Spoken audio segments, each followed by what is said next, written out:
The United States, the largest oil producer in history, right now. Today we discuss.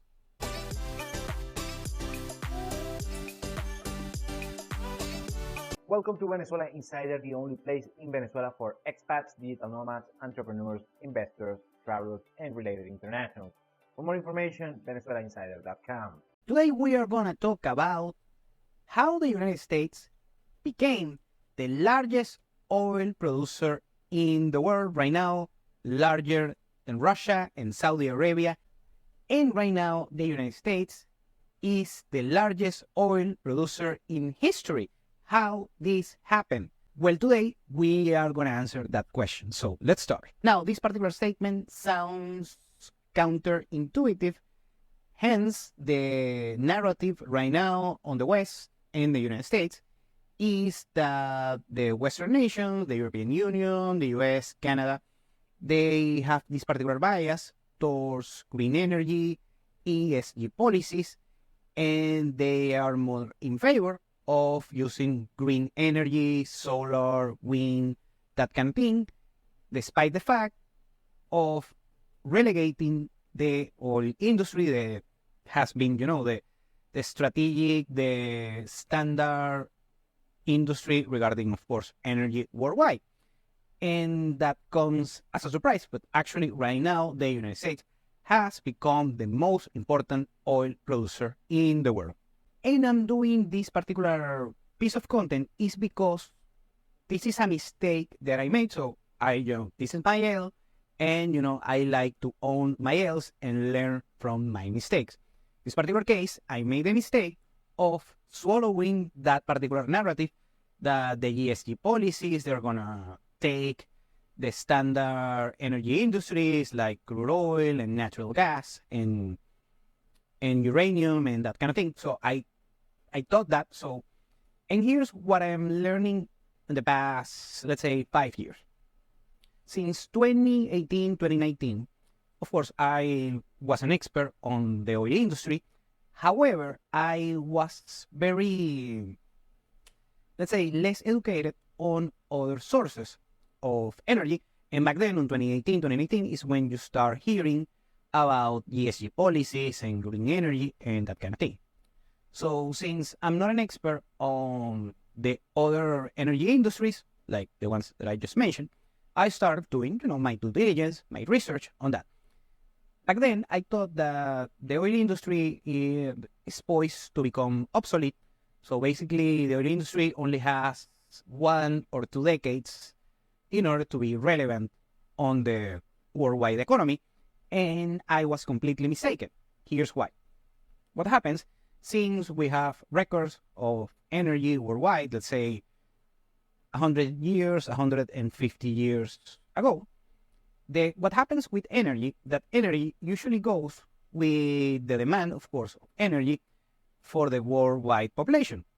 And what happens is that when the population worldwide starts increasing, you have a particular source of energy.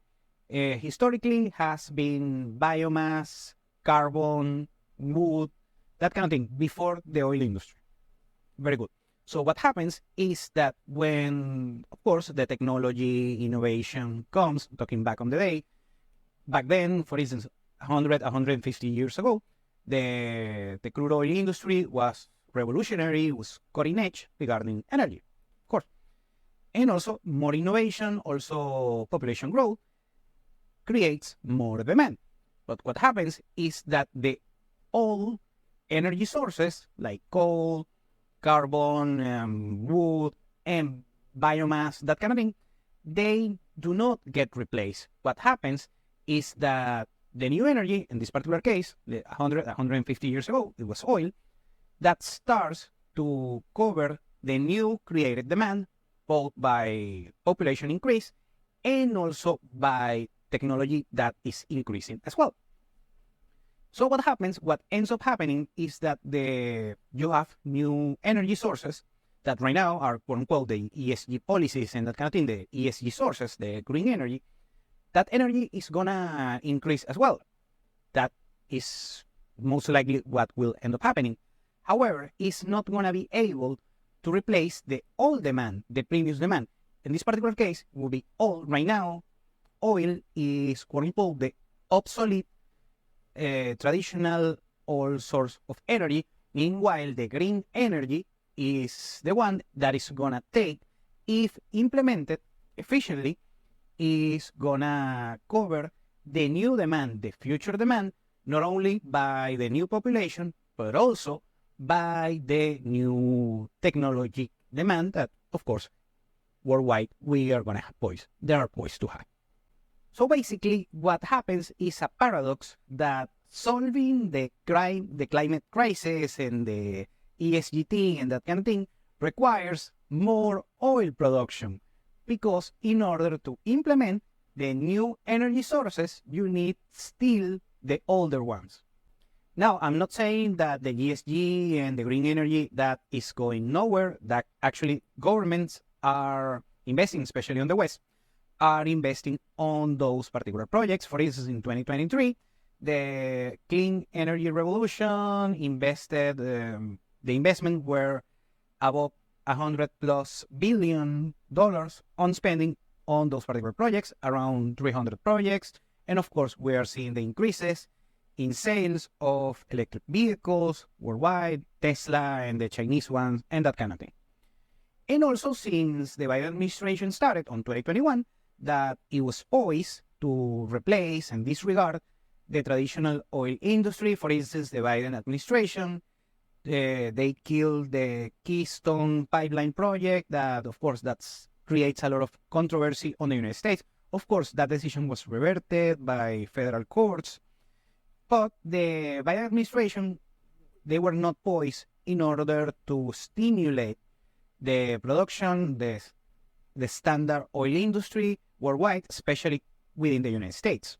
But that particular narrative changed during the special military operation of Russia in Ukraine on early 2022. And back then, the goals of the energy crisis of the 1970s, where you had very high prices of crude oil and scarcity regarding oil and gasoline.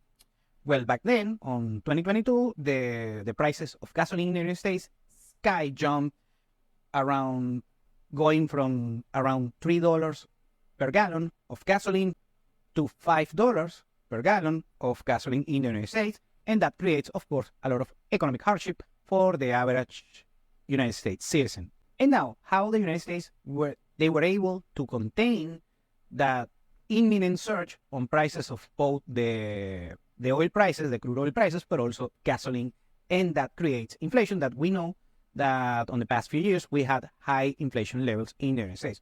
Well, they did two things I discussed previously: the SPR, the Strategic Petroleum Reserve trades, that were a benchmark they were very important in order to keep the oil prices and the gasoline prices at bay on a particular threshold on those particular days. Basically, what the Biden administration did was taking the SPR, the Strategic Petroleum Reserve, they sold on the open market 1/3 of that particular reserve in order to keep the prices a little bit lower. And then a year afterwards, when the price of crude oil was lower, significantly lower compared to 2022, they refilled yet again that particular reserve. Also, something that the Biden administration has been doing on the past couple of years is reaching agreements and being, a little bit more ease, treating the United States enemies that they are also oil producers, like Iran and my home Venezuela. And in both countries, the oil production has increased significantly on the past few years. Now, regarding the oil production in the United States, that's a completely different thing. In the US, the oil industry, unlike most parts all over the world, like Saudi Arabia, Russia, and of course my home Venezuela, what happens is that this particular industry is basically managed by public authorities, government, and that kind of thing. We already know, and of course, most of these nations have their own state-owned oil company, like Saudi Aramco, like basically the biggest ones in Russia have some government participation, Rosneft, Gazprom, those particular players. And of course, in Venezuela, we have PDVSA. However, in the United States, this is a private endeavor by private companies. Most of them, you already know the names: ExxonMobil, Chevron, Halliburton, ConocoPhillips, you name it. And of course, one of the reasons that we have seen increases of oil production in the United States is, yet again, politics. In this particular case, U.S. domestic politics. On late 2022, we had the midterm elections in the United States. Back then, according to the polls and the political analysts, the Republicans were poised to win by a landslide these particular midterm elections. In case you are not outside from the United States, the midterms are an election in both the House of Representatives and a part of the Senate. Back then, the Senate was tied, 50 Republican senators and 50 Democrat senators, and the House of Representatives, they were controlled by the Democrats with a narrow margin. And back then, the Republicans, they were poised to overtake both the Senate and the House. However, in practice, in the election on November 2022, that did not happen as great. Actually, Trump himself blamed a bunch of the local politicians, the state, basically the members of Congress, that they were not able to win such elections. At the end, the Republicans actually won the House of Representatives by a very narrow margin, narrower than most people thought, and the Senate basically kept the same. So one of the reasons of this lackluster performance of the Republicans in these particular midterm elections is attributed to the energy situation within the United States, because back then the prices starting the year were high, thanks of course with the war on Ukraine, the sanctions against Russia, and a couple of other things. But by the end of the year, the prices of both gasoline in the United States and the crude oil worldwide, they were beginning to be stabilized and kept at bay, considering the situation. During this particular period, starting 2022, actually the Biden administration, they were a little bit more on favor on the private endeavors on the oil industry. Of course, the private players, the biggest ones that we already mentioned, and they were doing, yet again, first regarding shale oil and fracking, that you have to remember that these particular processes, doing fracking and getting shale oil, they are expensive, very expensive actually, and you need higher prices of crude oil in order to implement such strategies. And back then, of course, that was the perfect moment. Early 2022, the price of crude oil sky jumped, and that created the incentive for private producers. Also, the incentives were created and increased for the private oil producers in order to increase production in the Gulf of Mexico and places in Louisiana. And even the Biden administration gave the green light for a very particular and controversial project of oil production in Alaska. This is the Willow Oil Alaska project that, of course, has a lot of climate concerns, and climate activists were not happy with this particular decision. However, that boosted the confidence for private oil producers within the United States. In all of this paradigm, everything happening on 2022, that gave a death blow to the production on OPEC+. Members of Saudi Arabia, Russia, the Emirates, and the big players worldwide, they started to get concerned about oversupply of oil on the worldwide market. So they were stimulated yet again to implement some oil production cuts for the OPEC Plus members. And lastly, we also have to talk about that the demand for crude oil is a little bit diminishing, just a little bit. Of course, because we have every sign worldwide, this is worldwide economics, that we are poised to have a recession worldwide. So the oil demand should be decreasing on the past few years. So that will keep the oil prices and the gasoline prices in the United States to be lower as expected on the next 5 years. The last thing I have to add is that the United States, still with this historical oil production, they are a net consumer of crude oil. They produce 13 million barrels of crude oil per day. However, at the same time, the demand is higher than these 13 millions because the demand in the United States is around 15 million and 16 million barrels of crude oil per day. So they still have to import crude oil from the Middle East, from Canada, from my home country, Venezuela. And of course, thanks to jurisdictions and basically bureaucracy the United States has, they also import, but they also export a little bit of crude oil, some oil production.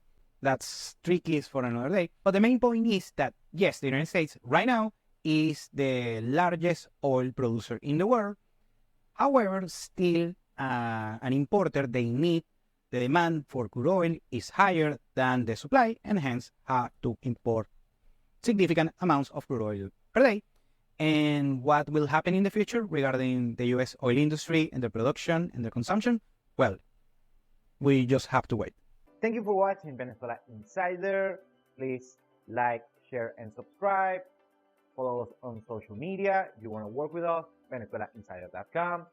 Thanks again and have a nice day.